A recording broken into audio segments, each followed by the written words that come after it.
In this video, I'm going to be building the best team you guys can build right now in NBA 2K23 My Team, going over if you had every single card in the game available to your choosing, what is the best 13-man rotation you guys can build in the game. And let me know in the comment section down below if you guys had every single card to choose from, every free card, every promo card, unlimited amounts of MT, what would you guys build for your best 10-man rotation of what you guys think is the best 10 or 13-man squad in the game. So at the point guard position, now this is a really tricky one because I think you want to have Ben Simmons paired up with Tracy McGrady. I'm just going to get this out of the way for my backcourt, for my starting lineup and my bench. I know I'm jumping into it really fast. I'll go over these cards in a second, but I do need to explain this because I think it really does matter. So this is what I would do for my backcourt on my starting lineup. I would go Ben Simmons and Tracy McGrady, and I'll explain here in a second after I go over the starting lineup why I'm going for Ben Simmons over Nikola Jokic, and I'll explain why here in a second. But Ben Simmons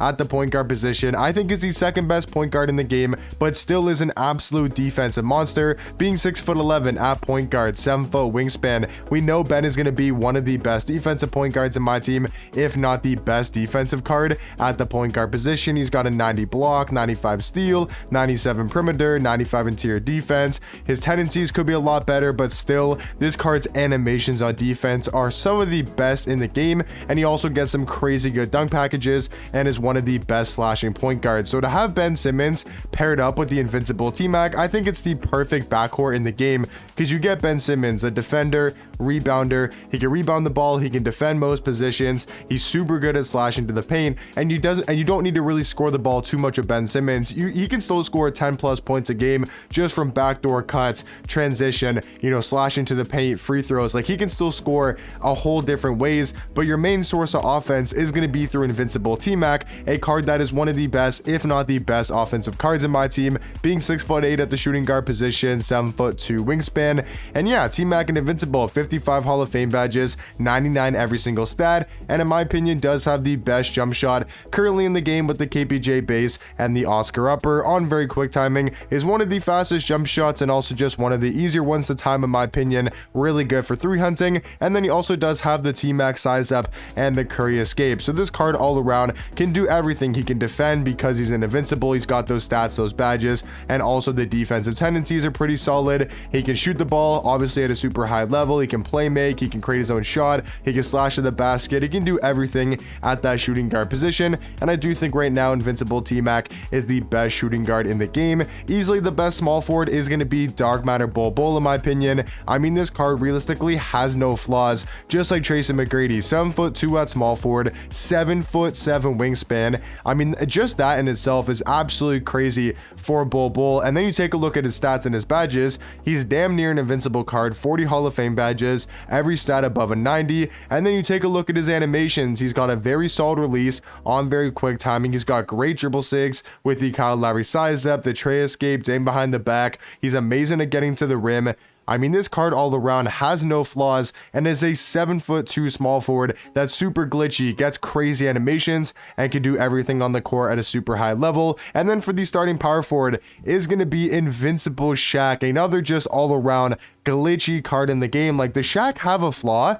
Usually Shaq has a flaw with his jump shot not being the best or his 3-ball being low, but it's an invincible Shaq. So he's 7'1" at power forward, 7'7" wingspan. We know Shaq's going to have one of the best player models in the game, a super wide player build, and just amazing for getting defensive stops. And since he's an invincible 97 3-ball, 97 mid-range on a Shaq card, tons of Hall of Fame shooting badges, including Hall of Fame limitless range to have on Shaq. And then we know defensively gonna have every single Hall of Fame defensive badge, perfect defensive stats, and also perfect defensive tendencies with a 100 block shot, 100 contest shot, and a 99 on-ball steal. Is absolutely ridiculous for invincible Shaq. But the best thing about this card, or the thing that really makes him the best power forward in the game in my opinion besides Manute Bol, is the fact that he's got a completely new jump shot. He's got the Montrezl Harrell base with the John Wall upper, which is actually such a great release. Like, he's got a better jump shot than Ben Simmons, and he's got a better jump shot than majority of the power forwards, and it's invincible Shaq, a card that can move really well. He's got great dribble sigs, and we just know how dominant Shaq's gonna be inside. But the fact that now you can pop him out to the 3-point line and you can actually 3 hum with this card just makes Shaq so overpowered, and I think having this combo of Shaq and Manute Bol in the front court is going to be so overpowered. You got Manute Bol, a 7'7" center card, 8 foot 5 wingspan, I think it is, with one of the best player models in the game. Yeah, 7'7", 8 foot 5 wingspan, one of the best player models, a card that can guard every single position. He's elite defensively, especially in the paint, and he does lack a little bit of speed and athleticism, and that's why it's perfect to pair him alongside Shaq, a power forward card who's just as, not tall, but just as wide and big player model wise, but has 99 speed, 99 acceleration, moves super quick with the ball in his hands. And I think right now this is the best starting lineup you guys can build right now in my team. Now I will say, like I said earlier, the reason why I have Ben Simmons starting over Nikola Jokic is not because I think Ben Simmons is a better point guard, even though I do think it's really close between Ben Simmons and Jokic. I do think Jokic right now though is the best point guard in my team. But the reason is I'm going with LeBron James at the backup shooting guard position. I know a lot of other people would go Tim Thomas, Terry Dishinger, maybe even Carmelo Anthony, and those are all obviously amazing options and definitely can be argued to be better than LeBron. This is just in my personal opinion. I do think LeBron James is the second best shooting guard, and here's the reason why I have Ben Simmons, starting over Jokic, because if I were to do this hypothetically and I had Jokic starting next to T-Mac, in my opinion, that's the best starting lineup in the game. You got a great mix of balance, offense, defense, but I will say on your starting lineup, you don't have a main lock, but that's not the big issue with this type of lineup. It's when you go to the bench.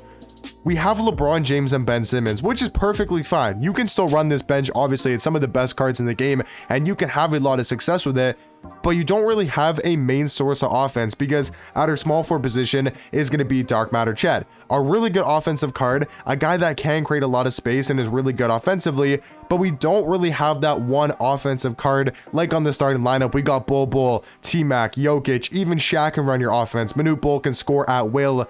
Off the bench, so far, Ben Simmons, not a great offensive card. LeBron, once again, can score the ball, but not a great offensive card. And Chet, a really good offensive and defensive card. But the reason why Ben Simmons is starting is now that we have Jokic off the bench, he could be another great source of offense next to Chet. And then on our starting lineup, we get that lockdown that we need, because on the starting lineup, if we have Jokic, we don't have that one really insanely good defender to put on ball. And that's why if you go Ben Simmons next to T-Mac and Bol, you're going to have enough source of offense, 100% between T-Mac, Bol, Shaq, and even Manute Bol. You're going to have tons of offense, but you need that one lockdown defender and Ben Simmons, and then I do think it makes your bench a whole lot better having Jokic next to LeBron and Chet as well. And then for the backup power forward position is going to be Pink Diamond Taco Fall. I still think he's got to be somewhere here in the lineup because he is 7'6" with an 8'2" wingspan. I mean, it's Taco Fall, man. One of the best paint defenders in the game, one of the best mashers, just all around super overpowered and glitchy. And then to round out the best 10-man rotation right now in the game, I do think is Dark Matter Rick Smith. I think he's the second best center, slightly better than Yao Ming, and Yao Ming will definitely be here in the last 3 spots. But yeah, Rick Smith, 7'4" at the center position, 7'7" wingspan, and the main reason why I think he's better than Yao just comes down to the jump shot. He's got so much better of a release, in my opinion, than Yao, and he's gonna give you pretty much the same defense and mashing and just height ability. So I do think right now this is the best 10-man rotation right now in my team. I do also want to put Yao, like I said, in these last 3 spots. I think for sure this is the best 11-man team in the game.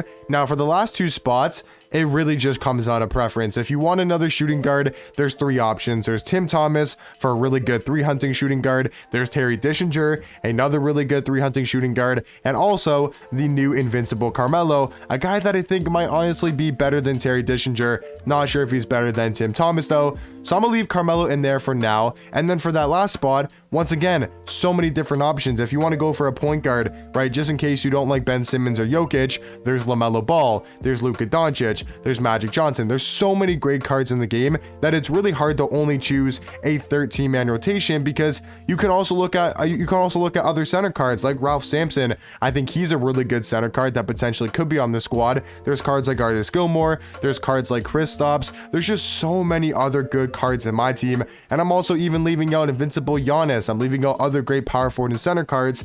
But I think my 13-man rotation, I don't know what position we need, because I don't personally think we need a point guard. We have 3 centers, we're good on that. I don't really know who to go with, honestly. I have no idea who to put here for the last 13 spot. Like, I would maybe go, I don't think you need Ralph Sampson because you got Yao Ming. You have enough center. So let me know in the comment section down below, who would you guys put in that last 13-man role? I guess I'll go like Giannis. I don't really know who to put. Maybe I put a shooting guard in case you guys don't like LeBron. So I guess I'll put, but I have Carmelo. So I don't really know who to put. I'll just put Tim Thomas there for now. But let me know in the comment section down below, what do you guys think is the best 10-man rotation and just the best team right now in my team? And hopefully you guys did enjoy the video, and I'll catch you guys in the next one. Peace.